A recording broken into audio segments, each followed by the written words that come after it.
Ingeniero Jorge Zambrano, ¿cree que el próximo alcalde de la ciudad de Manta debe continuar manteniendo esas relaciones, ese acercamiento con el gobierno? Llámese Jorge Zambrano, llámese Jorge Ceballos, Trajano Andrade, Lucía Fernández, Kerly Torres, etcétera, etcétera, etcétera. Indudablemente, eso es necesario, es importantísimo que los gobiernos seccionales trabajen siempre de manera coordinada con el gobierno nacional, porque indudablemente también en el sistema de Estado que estamos viviendo nosotros aquí en el país, el recurso importante de los ecuatorianos está en manos del presidente de la República. Por lo tanto, es necesario contar con el respaldo de la autoridad central para poder llevar adelante un proyecto de ciudad. En el caso de Jorge Zambrano, que tuvo diferencias políticas con el gobierno actual, si llegara a ser alcalde, ¿buscaría un acercamiento, una afinidad, una conversación para lograr los recursos, las obras para la ciudad de Manta?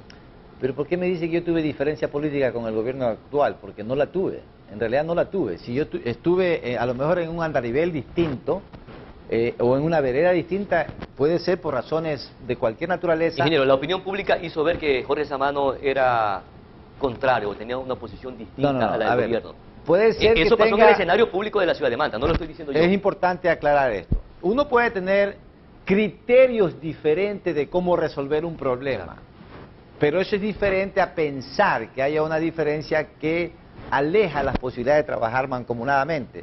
Los partidos políticos, los movimientos políticos, son instrumentos para llegar a determinados cargos públicos vía elección popular, pero una vez que es elegido esa autoridad, tiene que despojarse del color de la camiseta, porque no va a gobernar para solamente aquellos que votaron por esa persona.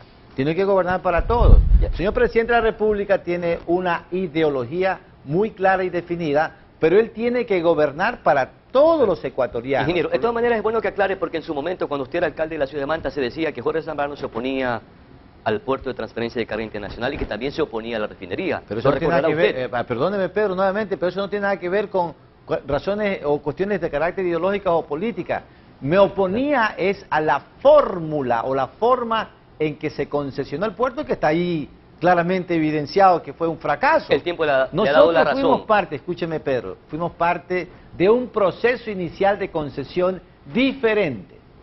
Como presidente de la Comisión Interinstitucional del Puerto de Manta, era mi obligación en esa comisión llevar adelante el proceso de concesión, que no se aceptó. El camino que nosotros estábamos planteando es diferente, pero que se haya escogido otro y yo no haya estado de acuerdo, no tiene nada que ver con una oposición en un determinado momento con el gobierno nacional. No, nosotros estábamos ahí para respaldar. Por ejemplo, en el tema de la refinería, cuando inicialmente se habló de la refinería en Manabí, se habló en los terrenos de la autoridad o de los marinos en Jaramijó.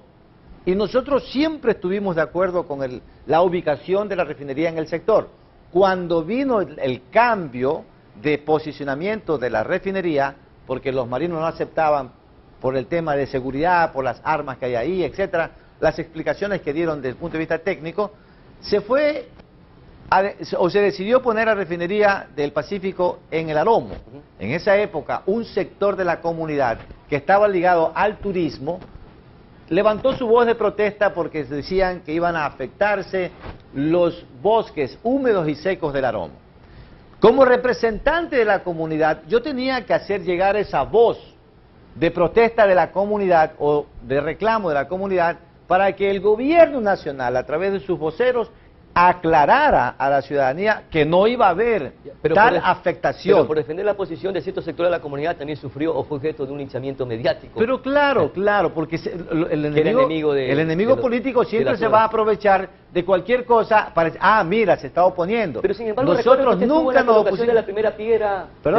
Sin embargo, recuerdo que usted estuvo en la colocación de la primera piedra de la refinería cuando vino Hugo Chávez. Justamente, y fui porque no estaba en opición. Lo que estaba era... La opinión pública lo hizo ver como el malo en ese Correctamente, entonces. Así es. Y en ese día que estuve ahí, en la ubicación de la primera piedra, fui linchado también, no mediáticamente, sino por algunos sectores que me gritaron cualquier cantidad de tonterías. Pero hay que entender, la ciudadanía debe entender que un representante de una comunidad, como dije antes, a la hora que es elegido, tiene que despojarse de su camiseta política o su posición ideológica en un momento dado, pero gobernar para todos. En el sector turístico de la ciudad que está creciendo, había una preocupación porque evidentemente al transformar el uso del suelo en el sector iba a provocar un daño tanto al bosque seco del Aromo como al bosque húmedo. Y cambiar ese ecosistema podría afectar los intereses del sector turístico de la ciudad de Manta. Y será una posición simplemente de pedido de aclaración respecto de esta situación. ¿Cuáles iban a ser las medidas mitigantes para evitar esa alta contaminación de la que todavía hay preocupación por parte de muchos en la ciudad? Arquitecto Jorge Ceballos,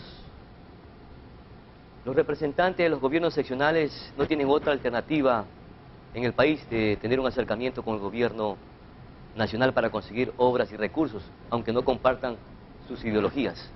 ¿Debería de ser así? ¿Debería de ser esta posición que estoy mencionando axiomática, irrefutable? Mire, no es que no tengan otra alternativa, yo diría que es necesario. Yo diría que es lógico, que tiene sentido común. Guardando las diferencias ideológicas. Que un alcalde que ha sido electo por la ciudadanía tenga una buena relación con el gobierno central, me parece que eso es beneficio para su ciudad y para el país. Ya la ciudadanía ha madurado tanto que no quiere conflictos políticos, que no quiere garroteros, que no quiere cuestiones, situaciones negativas para la ciudad, sino todo lo contrario. Y yo creo que hacia allá hay que apuntar. Quienes gobiernen las próximas elecciones o los diferentes municipios del cantón, tanto el alcalde o la alcaldesa con sus concejales tienen que pensar que hay un presidente, que hay un gobierno que es el que distribuye los recursos, que es el que tiene la máxima autoridad en el país, que tiene que haber una buena relación, porque si no lo hay, o si no existe, quien sufre las consecuencias de su ciudad, quien sufre las consecuencias es el hombre y la mujer que viven en ese cantón. Entonces, qué bien que el ingeniero Zambrano piense de esa manera y aclare su posición en este caso, que en el caso de que él llegue a ser electo, claro, cualquier ciudadano o ciudadana que tenga el apoyo de la ciudad de Manta en este caso, tiene que conversar con el gobierno. Eso no quiere decir que se ponga de rodillas, eso no quiere decir que se vaya a someter, porque también hay esos excesos. Claro. Se refiere a que con toda la frontalidad, con todo el equilibrio y el respeto a su ciudad, tienen que trabajar de manera correcta, de manera Además que conjunta. las diferencias de criterios son saludables para una democracia, ¿eh? Es normal, ¿verdad? Ya las ideologías políticas en este tiempo como que al pueblo no le interesa mucho, lo que le interesa es que vayan a trabajar de manera el objetivo honesta. prioritario es construir el desarrollo de una sociedad. Eso es lo que quiere, eso es lo que está pasando en la ciudad, que la izquierda, que la derecha, que el centro izquierda, que el centro derecha, ya eso no, perdóneme que diga de una manera muy común, no le para bola a nadie. Lo que quiere es que sea un hombre o una mujer que los gobierne, que vaya a hacerlo con transparencia, con responsabilidad y que tenga un solo objetivo, que es el progreso de la ciudad, de la provincia o del país. Arquitecto, y en un consejo municipal como el de Manta, que no existen diferencias, tampoco eso es saludable para el desarrollo de una ciudad. Los concejales, mire, hasta el momento han hecho un análisis, un proceso de fiscalización. Ese es el problema. Y entonces nos están debiendo, digo yo, a la ciudadanía. Los contrapesos son necesarios en toda democracia, pero que sean contrapesos que vayan en beneficio de su ciudad, no llenos de ¿Y cuál odio. es el resultado de Manta? Que no el resultado es que hay una sola corriente, que nadie opina, que solo reciben órdenes y que están contentos por A o B circunstancias, pero usted no ve un protagonismo de fiscalización, usted no ve un protagonismo de legislar. Hay una aparente fiscalización nada más. Ahora último escuchaba en los medios de comunicación que los concejales querían inspeccionar el proceso de avance de la terminal terrestre en la ciudad de Manta, y resulta ser que el que estaba al frente de la obra les dijo que no le podía entregar ninguna información a los concejales porque estaba autorizado por el alcalde de no darle información absolutamente a nadie. Esa es la consecuencia de no fiscalizar desde primera instancia. A ver, no, esos son justificativos que no tienen ninguna validez en este caso. Si bien es cierto, los alcaldes actualmente gozan de un poder superior a lo que tenían antes, con la nueva ley de régimen municipal, también nos ha descartado que la máxima autoridad es el Consejo en Pleno.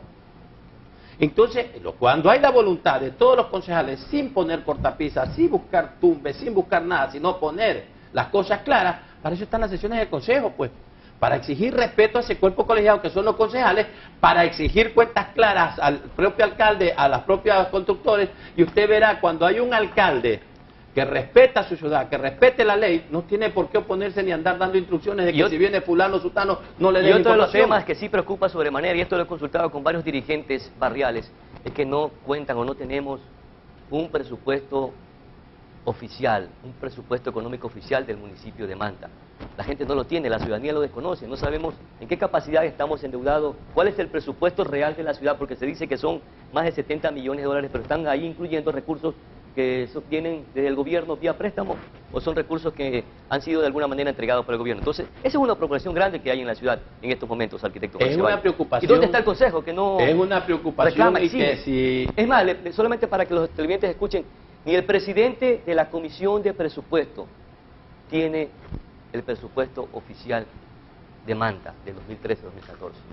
¿Dónde estamos, arquitecto? A ver, esa es una preocupación que es muy clara, es contundente y que por respeto a la ciudad inmediatamente debería presentarse y aclarar las cosas. Pero hay algo que usted también en este momento no lo ha mencionado. Que sea breve, por favor, que toque ya la pausa, estamos con el tiempo. Lo que manda la Constitución, ¿quién ha ocupado la silla vacía en todo este periodo? Nadie. Y eso debe llamarle al propio pueblo la atención.